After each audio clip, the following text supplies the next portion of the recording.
क्या आपने कभी किसी ऐसे इंसान का फ़ोन देखा है जो मर चुका हो?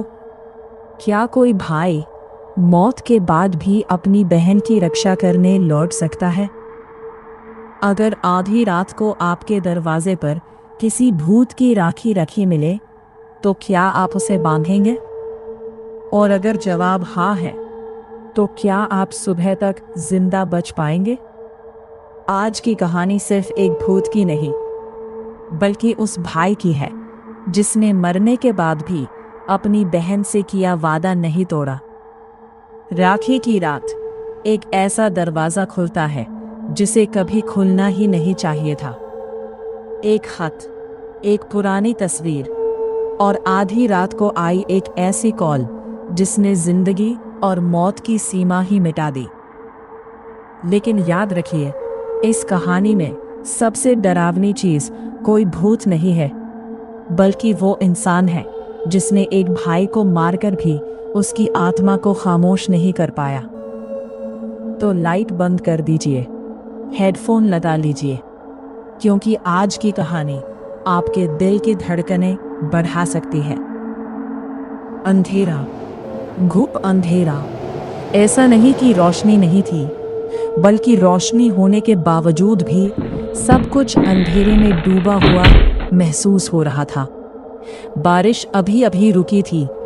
छत से टपकती पानी की बूंदें पूरे घर में एक अजीब सी गूंज पैदा कर रही थीं।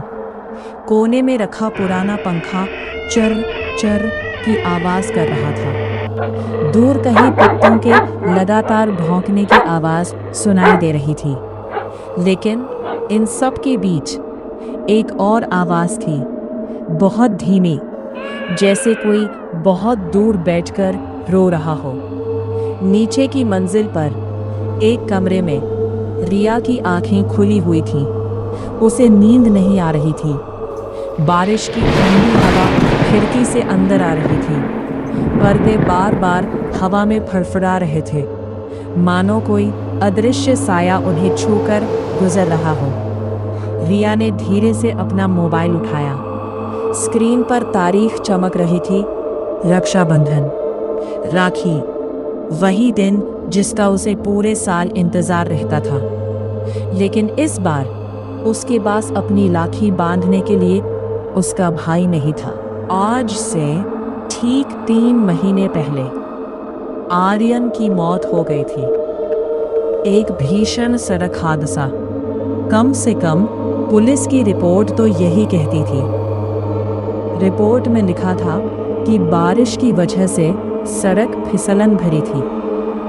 आर्यन की कार का संतुलन बिगड़ा और कुछ ही सेकंड में गाड़ी कई बार पलटती हुई सड़क किनारे जा गिरी।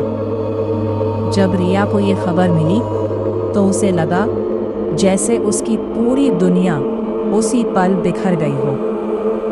आर्यन सिर्फ उसका बड़ा भाई नहीं था, वो उसका सबसे अच्छा दोस्त था, उसका रक्षक, उसकी हिम्मत और उसकी हर मुस्कान की वजह भी वही था। बचपन से लेकर आज तक रिया का हर राज, हर डर, हर खुशी सबसे पहले आर्यन ही जानता था। पिछले साल रक्षाबंधन पर रिया ने हंसते हुए उससे कहा था, इस बार बिना गिफ्ट के मत आना, वरना राखी नहीं बांधूंगी। आर्यन जोर से हंसा था।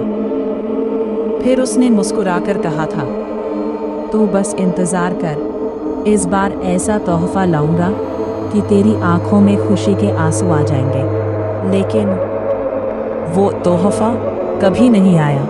आज फिर वही रक्षाबंधन था, लेकिन इस बार घर में हंसी नहीं थी, सिर्फ खामोशी थी। रिया धीरे धीरे आर्यन के कमरे में गई। कमरा बिल्कुल वैसा ही था जैसा वो उसे छोड़कर गया था।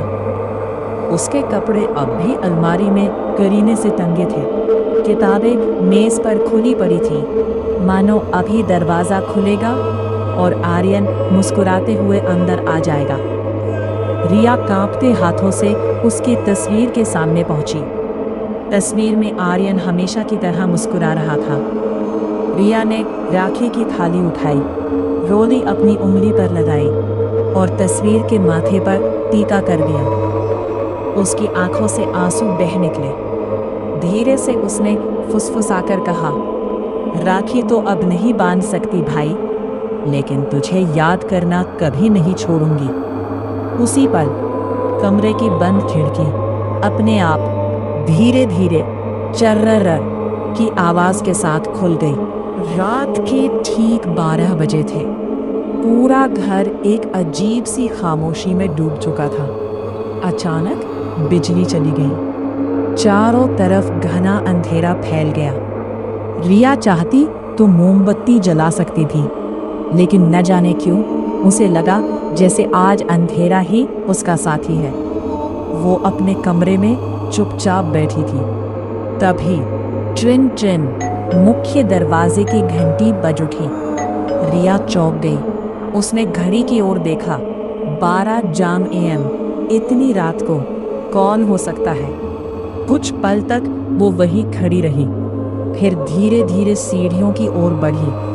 पुरानी लकड़ी की सीढ़ियां उसके हर कदम पर चर्रर चर्रर की डरावनी आवाज कर रही थी। उसने गहरी सांस ली और मुख्य दरवाजा खोल दिया। बाहर कोई नहीं था, सिर्फ खाली सड़क, बारिश से भीगी जमीन और तेज चलती ठंडी हवा। रिया ने चारों तरफ नजर दौड़ाई, कोई दिखाई नहीं दिया। उसने धीरे से दरवाजा बंद किया और वापस मुड़ने लगी। तभी ट्रिन ट्रिन घंटी फिर से बज उठी। इस बार उसके पूरे शरीर में सिहरन दौड़ गई। वह कुछ सेकंड तक दरवाजे के सामने खड़ी रही, फिर बिना दरवाजा खोले धीरे से डोर आई से बाहर झांका। बाहर अब भी कोई नहीं था, लेकिन दरवाजे के ठीक नीचे एक सफेद लिफाफा रखा हुआ था। रिया ने कांपते हाथों से दरवाजा खोला, आसपास नजर दौड़ाई। सड़क पूरी तरह सुनसान थी, जैसे वहां कभी कोई आया ही ना हो। उसने लिफाफा उठाया। उस पर सिर्फ 4 शब्द लिखे थे, मेरी छोटी बहन के लिए। रिया की सांसें रुक सी गईं। यह लिखावट वह कहीं भी पहचान सकती थी। यह आर्यन की लिखावट थी। उसी तरह मुड़ा हुआ आर, वैसी ही लंबी अच की लकीर, एक भी अक्षर अलग नहीं था। उसके हाथ कांपने लगे। धीरे धीरे उसने लिफाफा खोला। अंदर एक पुरानी तस्वीर थी, बचपन की। रिया मुस्कुरा रही थी और आर्यन अपनी कलाई आगे बढ़ाए बैठा था। रिया उसे राखी बांध रही थी। तस्वीर के पीछे सिर्फ एक वाक्य लिखा था, आज भी राखी है और मैंने वादा किया था, मैं इस बार भी जरूर आऊंगा। रिया के पैरों तले जमीन खिसक गई। उसकी आंखों में आंसू भर आए, लेकिन अगले ही पल उसने खुद को समझाया, नहीं, ये किसी की घटिया मजाक है। कोई मुझे डराने की कोशिश कर रहा है। उसने तस्वीर और लिफाफा मेज पर रख दिया, फिर खुद को संभालने के लिए राखी की थाली सजाने लगी। उसे लगा अगर वो किसी काम में व्यस्त रहेगी तो डर कम हो जाएगा। लेकिन उसी समय कमरे की बत्ती अचानक टिमटिमाने लगी। एक बार, 2 बार, फिर लगातार, जैसे कोई अदृश्य शक्ति बिजली से खेल रही हो। रिया ने ऊपर देखा। बत्ती कभी जल रही थी, कभी बुझ रही थी। अचानक बिना किसी के छुए उसका मोबाइल अपने आप चालू हो गया। स्क्रीन पर कोई ऐप नहीं खुला, सीधे एक पुराना वीडियो चलने लगा। वो पिछले साल की राखी का वीडियो था। वीडियो में आर्यन हंस रहा था। रिया उसकी कलाई पर राखी बांध रही थी। दोनों की हंसी पूरे कमरे में गूंज रही थी। रिया की आंखों से आंसू बहने लगे। लेकिन अचानक वीडियो रुक गया। स्क्रीन काली हो गई। कुछ सेकंड तक सिर्फ सन्नाटा। फिर स्पीकर से एक भारी टूटी हुई विकृत आवाज सुनाई दी, रिया, राखी तैयार है ना? रिया जोर से चीख पड़ी। उसने मोबाइल पूरी ताकत से फर्श पर फेंक दिया। मोबाइल जमीन से टकराया और तुरंत बंद हो गया। रिया कांपते हुए दीवार से टिक गई। उसकी सांसें तेज हो चुकी थीं। उसे साफ महसूस हो रहा था कि वो कमरे में अकेली नहीं है। किसी की मौजूदगी उसके बिल्कुल पास थी। एक बर्फ जैसी ठंडी हवा धीरे धीरे उसके गाल को छूकर गुजरी। ऐसा लगा जैसे किसी ने बेहद प्यार से उसके आंसू पोंछे हों। रिया ने डरते डरते अपनी आंखें बंद कर ली, फिर पूरी ताकत से चिल्लाई, कौन है? कौन है वहाँ? कुछ पल तक कोई जवाब नहीं आया।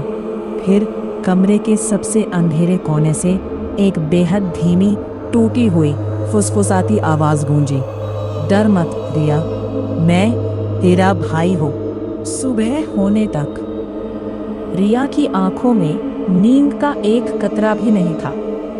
पूरी रात वो डर, आंसू और अनगिनत सवालों के बीच बैठी रही। जैसे ही सूरज की पहली किरण कमरे में दाखिल हुई, उसे लगा कि शायद रात की सारी घटनाएं सिर्फ उसके दुख और अकेलेपन का भ्रम थी। उसने खुद को समझाने की कोशिश की, शायद मैं ज्यादा सोच रही हूँ, शायद आर्यन की यादें ही मुझे यह सब दिखा रही हैं। लेकिन मेज पर रखा वह लिफाफा और बचपन वाली तस्वीर अब भी वही मौजूद थे। यानी जो कुछ हुआ था वो सिर्फ सपना नहीं था। रिया ने अपने कुछ करीबी दोस्तों को फोन किया। उसने रात की पूरी घटना उन्हें बताई, लेकिन किसी ने भी उसकी बात पर विश्वास नहीं किया। किसी ने कहा, रिया तू अभी भी सदमे में है। दूसरे ने कहा, थोड़ा आराम कर, सब ठीक हो जाएगा। अब उसे अपने सवालों के जवाब खुद ही ढूंढने होंगे। उसने आर्यन की पुरानी डायरी निकाली, वही डायरी जिसमें वो अपनी जिंदगी की हर छोटी बड़ी बात लिखा करता था। रिया ने धीरे धीरे उसके पन्ने पलटने शुरू किए, लेकिन कुछ पन्ने गायब थे। ऐसा लग रहा था मानो किसी ने उन्हें जानबूझकर फाड़ कर निकाल दिया हो। रिया का दिल जोर जोर से धड़कने लगा। आखिर उन पन्नों में ऐसा क्या लिखा था जिसे छिपाना जरूरी था? उसने तुरंत अलमारी से पुलिस की पुरानी केस फाइल निकाली। एक एक पन्ना ध्यान से पढ़ना शुरू किया। रिपोर्ट में वही लिखा था, बारिश, फिसलन, वाहन का नियंत्रण खोना और दुर्घटना। सब कुछ बिल्कुल सामान्य लग रहा था, लेकिन अचानक एक बयान पर उसकी नज़र टिक गई। ये एक चश्मदीद गवाह का बयान था। उसमें लिखा था, कार बहुत तेज नहीं चल रही थी। अचानक ऐसा लगा जैसे किसी ने उसे जोर से धक्का दिया हो। अगले ही पल गाड़ी सड़क से उछल गई। रिया की सांस थम गई। उसने पूरा बयान दोबारा पढ़ा, फिर तीसरी बार पढ़ा। उसे यकीन हो गया यह सिर्फ हादसा नहीं हो सकता। उसने आगे पढ़ना जारी रखा। रिपोर्ट में एक और बात दर्ज थी। हादसे के समय आर्यन की कार के पीछे एक काली एसयूवी भी देखी गई थी, लेकिन हादसे के बाद वो गाड़ी बिना रुके वहां से गायब हो गई। ना उसका नंबर मिला, ना उसका कोई सुराग। रिया के मन में एक ही सवाल गूंजने लगा, क्या आर्यन की मौत सचमुच एक हादसा थी या किसी ने उसे जानबूझकर मार डाला था?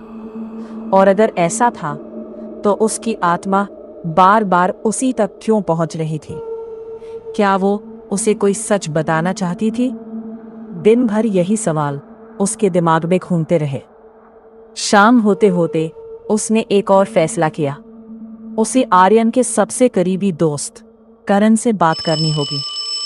रिया ने कांपते हाथों से उसका नंबर मिलाया। फोन की घंटी कई बार बजी।